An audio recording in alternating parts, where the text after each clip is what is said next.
কোন এক শহীদ ভাই শহীদ পরিবার আমাদেরকে মনে করিয়ে দেয় যে তারা জীবন দিয়ে গেল, রক্ত দিয়ে গেল, আমরা যেন এই খুনি হাসিনাকে ভুলে না যাই। একজন ভাই, একজন সহযোদ্ধা সেই 5ই আগস্টে গুলিবিদ্ধ হয়েছেন আজকে ডিসেম্বরের 23 তারিখ।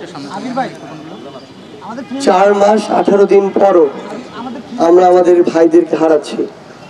আমাদের শহীদের সংখ্যা বাড়ছে প্রতিনিয়ত, কিন্তু এই প্রত্যেকটি সংখ্যা, প্রত্যেকটি শহীদের মৃত্যু আমাদেরকে শুধু একটি জিনিসই মনে করিয়ে দিচ্ছে, সেটি হচ্ছে যে কোন লক্ষ্য, কোন স্বপ্নগুলোকে সামনে রেখে আমার ভাইরা জীবন দিল অকাতরে, আমার ভাই বোনেরা রক্ত দিল অকাতরে।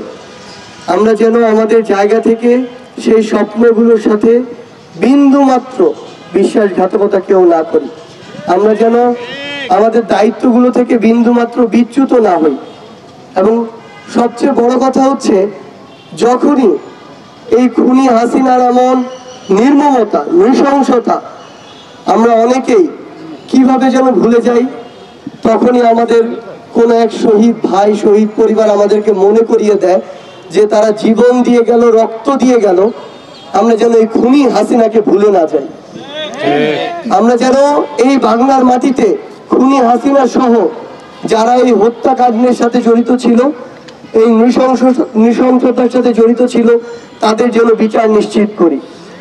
আমরা কোনো শহীদের পরিবারকে তার সন্তান, স্বামী, বাবা, মা, বোন কাউকে ফিরিয়ে দিতে পারবো না, কিন্তু আমরা যেন আমার এক শহীদ পরিবারকে অন্তত এটুকু বলতে পারি যে যেই খুনিরা আমার ভাইদেরকে এভাবে শহীদ করেছে, সেই খুনিদের বিচারে বাংলার মাটিতে হয়েছে।